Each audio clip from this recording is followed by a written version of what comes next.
Pacific Garbage Patch, the collective name of a swirl of floating plastic trash that drifts in the middle of the Pacific Ocean. The floating island of junk is now twice the size of Texas, and it's mostly a mass of plastic bottles, wrappers, containers, and fishing nets. And even tiny pieces of plastic called microplastics. You name it, if it's made of plastic, it's probably in there. Nature can't break any of it down, but only make it smaller. That's where microplastics are created.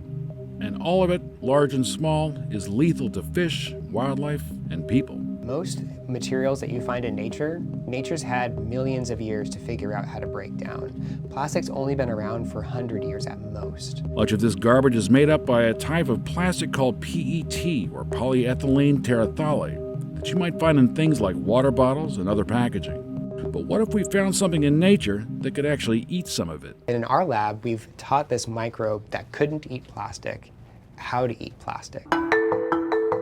Crook and colleagues at NC State are using an enzyme found in Japan where in 2016, researchers announced they had found some bacteria years before that was slowly eating away at plastic bottles in Osaka at a recycling facility. And they've been trying to make the process go faster. Experiments around the world had worked somewhat in the lab. One challenge was getting it to work well in salt water. Well, these scientists think they may have come up with a way to do that. Well, what is this new way? It might help to look at the bacteria that produces this special enzyme microscopically.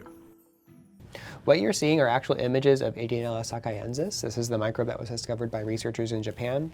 This is the cell body of the microbe, and it's actually adhering to the surface of a plastic. The plastic's on the bottom there. And what's interesting about this plastic is that if you take the bacteria away, it looks pitted. There's holes in that plastic where that microbe has eaten it away.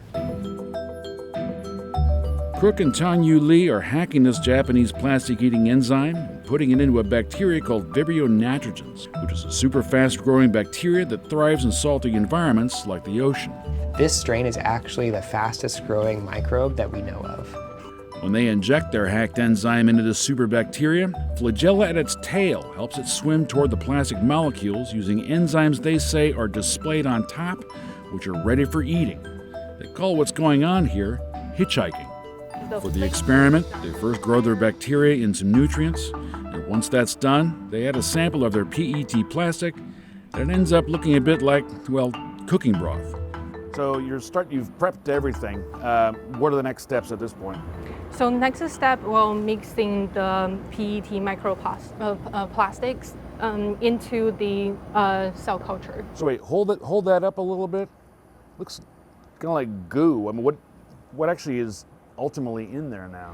That's a really great question. So inside of the shake flask, it is a Vibrio nitrogen bacteria cell, which has been engineered to displaying relevant enzyme can depolymerize. So, an enzyme that can depolymerize or break down that plastic. So PET, like water bottles and whatnot. Polyester cloth, fibers. Okay, so we've got our goo. Where are we taking it now? So what we're gonna do next will be putting the shaking flask holding the reaction into the shaking incubator to make the reaction happening at a stable temperature and shaking speed. Okay, let's go ahead. So what we're gonna do is open the shaking incubator door and put it into the rack. Lee says it'll take several days for this shaking incubator to drive the reaction where the modified bacteria degrades the PET. And once it's finished, it only takes about 20 minutes to verify the reactions have worked.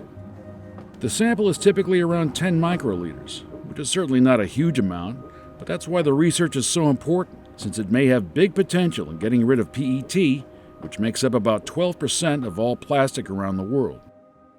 But this all begs the question of, after the enzyme has degraded the plastic, what's left? It's broken down into two particular molecules. One's called ethylene glycol and one is terephthalic acid. Luckily, both of those molecules nature knows how to break down. So we can then take those molecules and use them to feed microbes, potentially using those as feedstocks, either for new plastics or for producing fertilizer, for example, or biofuels, or biodegradable plastics.